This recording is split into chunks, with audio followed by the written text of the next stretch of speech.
April 1st, 1924, Cicero, Illinois.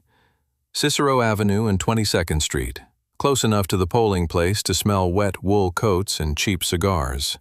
By late afternoon, the town is already bruised.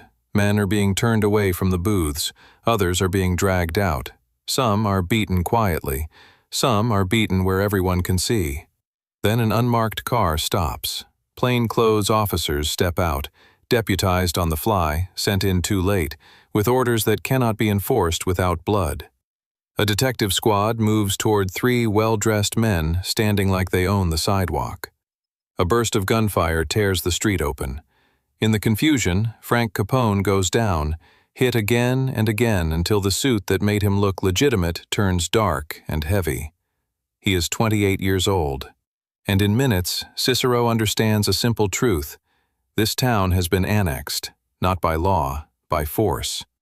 The unexpected cause is not liquor, not a shipment, not a hijacking. It is an election. A ballot dispute, backed by submachine guns, will harden into a border war that splits Cicero into two nations: Capone's protection state and the enemy world that wants to burn it down. Two men, two systems. One city learning what happens when crime stops being a vice and becomes an administration. Al Capone did not simply want to sell liquor. He wanted predictable territory, enforceable rules, and officials who understood that order could be purchased. Chicago was profitable, but it was also noisy. Too many reporters, too many raids, too many competing uniforms.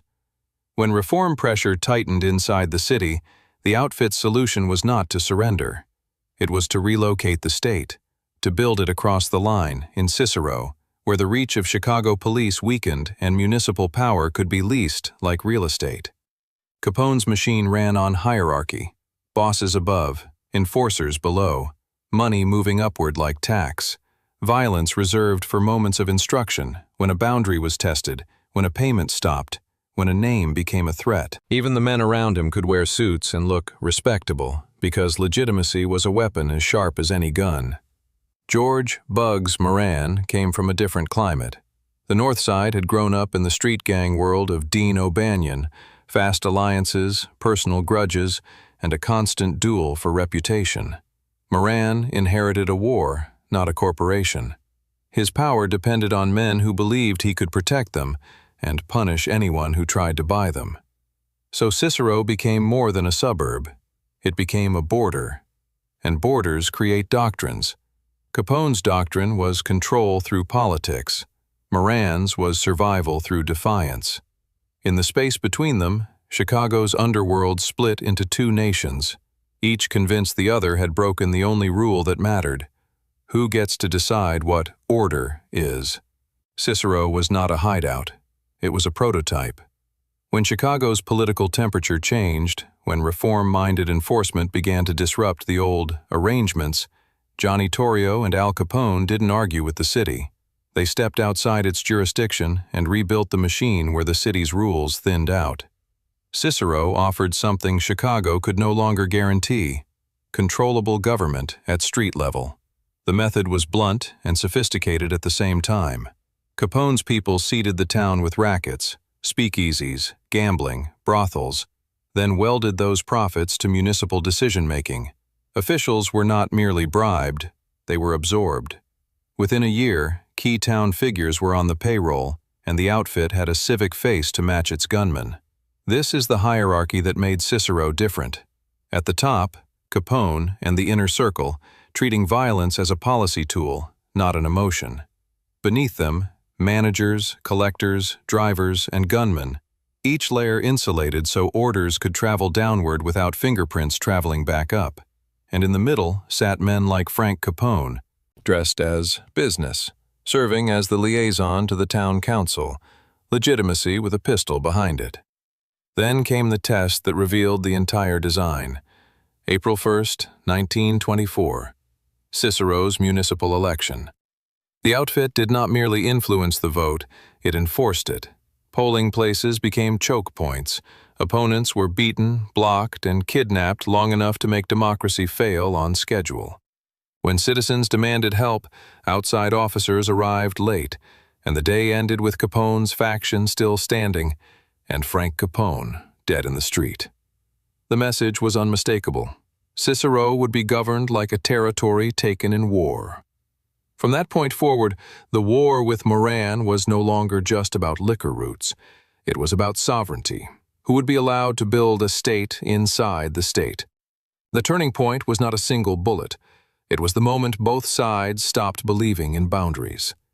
In late 1924, the North Side's old balance collapsed in a flower shop. Dean O'Banion, the North Side's anchor, the man who had grown up with Jaime Weiss and Bugs Moran, was gunned down in his own storefront. A public place, a deliberate humiliation. In Chicago's underworld, it was more than murder.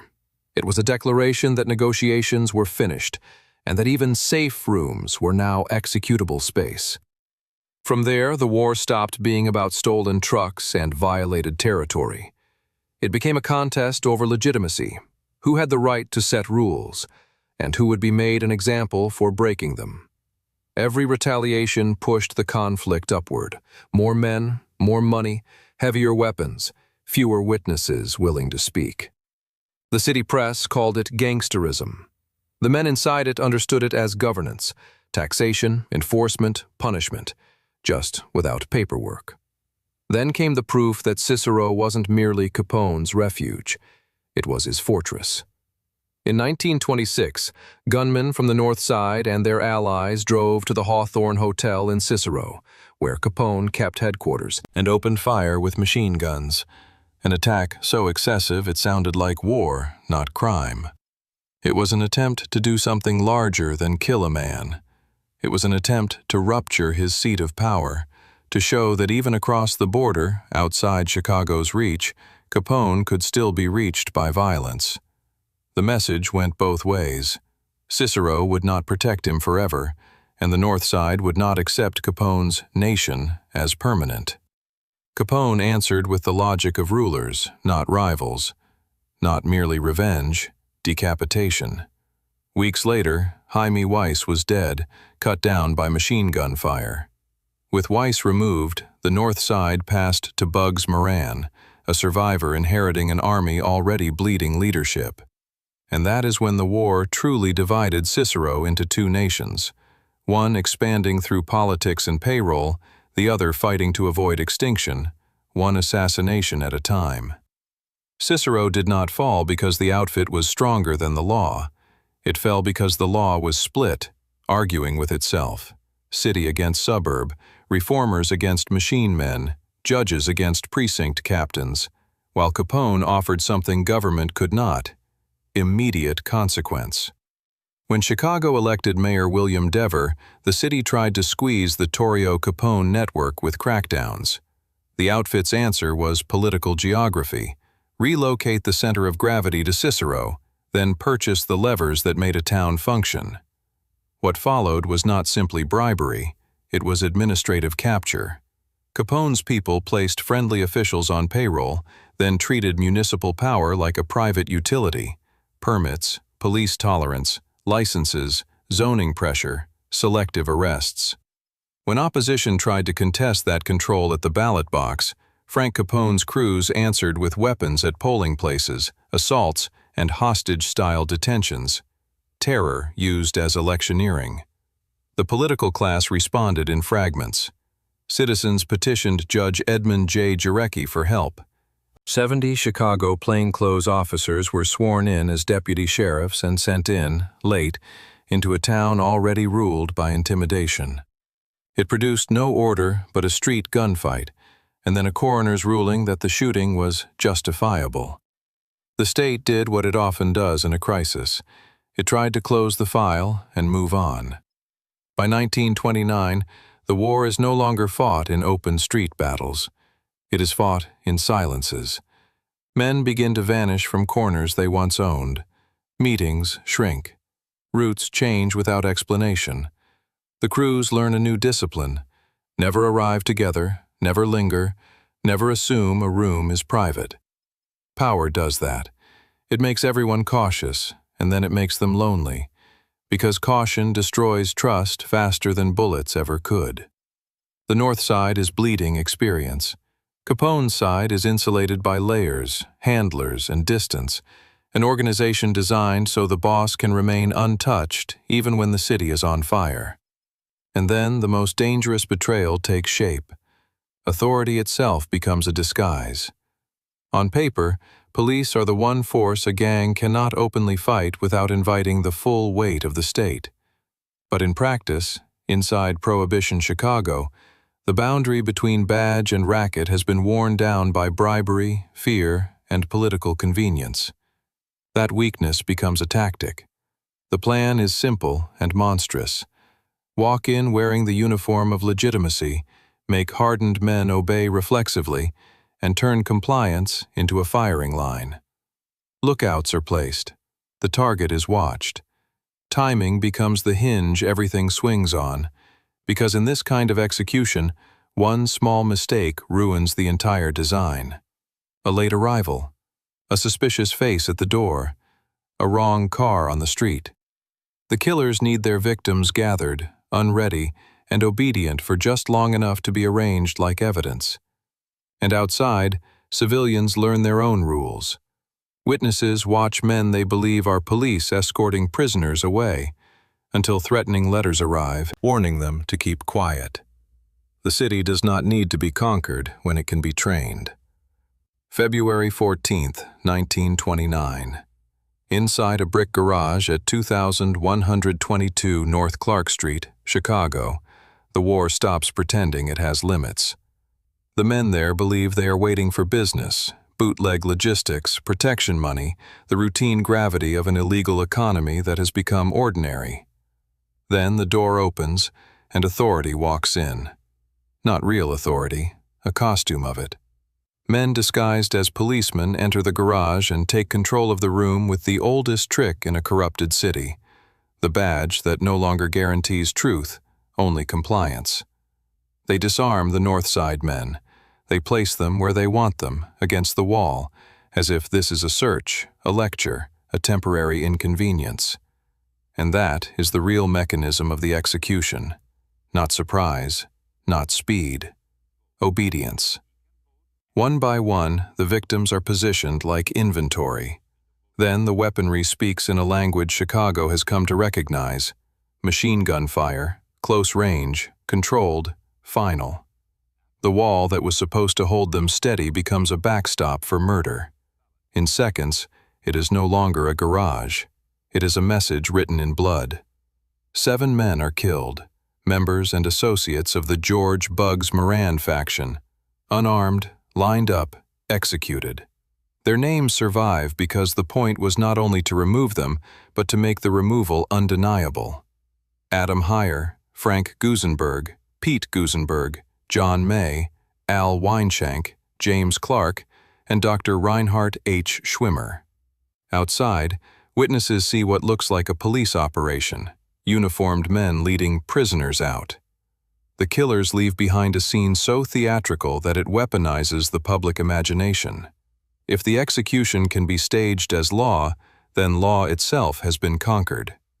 And somewhere in that same morning, because mob violence still depends on small accidents, Moran is not in the room. He is late. He sees police and hesitates. The war spares its target by minutes and still destroys his world. Chicago does not process the scene like a crime. It processes it like an announcement. By afternoon, the alley behind 2122 North Clark Street fills with uniforms, reporters, and onlookers staring at the same hard fact. 7 bodies arranged with military precision in a city that has grown used to single killings, but not this kind of industrial finality. A special coroner's jury is impaneled. Investigators talk openly about motives, territory, liquor supply lines, the historic antagonism between the North Side and Capone's organization. Yet the room itself has already delivered its conclusion. This was not rage. This was policy. The immediate consequence is panic dressed up as action. Raids follow, especially in Cicero, the outfit's suburban stronghold. because Cicero has always been the place Chicago's institutions go when they want to look strong without fighting the war where it actually lives. Names are gathered, cars are seized, men are hauled in for questioning, but the machinery that carried out the massacre has already dispersed, and the police uniform tactic has done more than kill men. It has contaminated the public's faith in what an arrest even means. When authority becomes a costume, every citizen becomes a potential witness and a potential target. For Bugs Moran, the fallout is slower and worse. He survives the morning, but he loses what a boss truly lives on: dependable men. The massacre drains his inner circle and leaves the North Side with fewer operators who can collect, intimidate, and retaliate without hesitation. In mob politics, that kind of loss is not emotional, it is mathematical. Weakness invites pressure, pressure invites defections, and defections invite more funerals. The North Side does not die in one day. It collapses by inches under the weight of missing names. For Al Capone, the massacre becomes a different kind of threat: visibility. The very brutality that secures dominance also forces the nation-state to respond, because it makes denial impossible.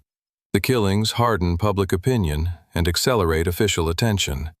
Capone's organization had thrived on local corruption and fragmented enforcement. After the massacre, the political appetite shifts toward decisive federal pressure, the kind of pressure that does not bargain with precinct captains or Cicero town hall. The headlines stop treating Capone as colorful and start treating him as a national problem. And Cicero learns the final lesson. A nation built on fear always believes it can outlast the state. But spectacle invites scrutiny. Scrutiny invites coordination, and coordination is what organized crime cannot purchase forever. The wall at North Clark Street doesn't just end men. It ends the illusion that the war can stay contained to alleys and suburbs. It spills upward, into courts, into federal files, into the kind of political will that arrives late but arrives heavy. Go back to the beginning. April 1st, 1924.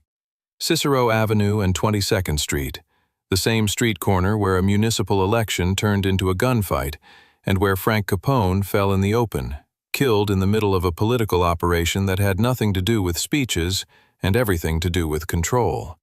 That is the thesis of this story. Organized crime does not merely break the state. At its peak, it copies the state, then dares the public to tell the difference. Prohibition did not just create bootleggers. It created a market so rich that it demanded structure, territory, discipline, arbitration, taxation.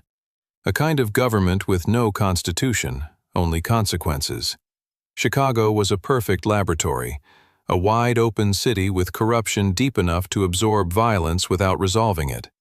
When reform pressure tightened, the outfit did not fade. It simply moved the capital of its shadow government into Cicero, where municipal power could be purchased, managed, and defended. And once that imitation state exists, war becomes inevitable, because war is what happens when two systems claim the right to collect tribute on the same ground. Al Capone did not fight Bugs Moran only for liquor routes. He fought for legitimacy inside the underworld, whose rules would be enforced, whose men would be obeyed, whose symbols would inspire fear. Moran's North Side lived on reputation and defiance, but Capone's nation was built to outlast reputation. It ran on payroll and hierarchy, bosses insulated by layers, violence applied like a stamp of authority. That is why the St. Valentine's Day massacre matters beyond its body count. Because the most important weapon that morning was not a Thompson gun. It was the police uniform, authority worn like a mask. Men were lined up against a wall and executed precisely because they still had one reflex left: to obey what looked like the law. In that instant, the border between state and syndicate did not blur. It collapsed. But shadow governments have a flaw. They must use spectacle to rule. And spectacle eventually summons a higher power. After the massacre, the public could no longer treat Capone as folklore. The violence became too declarative, too organized, too public. It accelerated pressure that local politics could not smother. a tension that moved upward into federal priorities. Even a syndicate that could buy aldermen could not permanently purchase a national government looking for a symbol to prove it still had teeth. The method that finally worked was not a shootout. It was accounting. Tax and federal pressure tightening around a man who had built his empire on the assumption that violence was the ultimate argument. So we returned to that street corner in Cicero with a final, colder understanding. Frank Capone's death on Election Day was not an accident at the edge of a gang war. It was the first clean proof that the real battle was always political, about who gets to decide what order costs, and what happens when you refuse to pay. And the haunting part is this. The wall on North Clark Street and the polling place on Cicero Avenue are the same lesson in different rooms. When law becomes negotiable, power does not disappear. It reforms into uniforms without oversight, elections without choice, and silence that feels like peace until the gunfire starts again.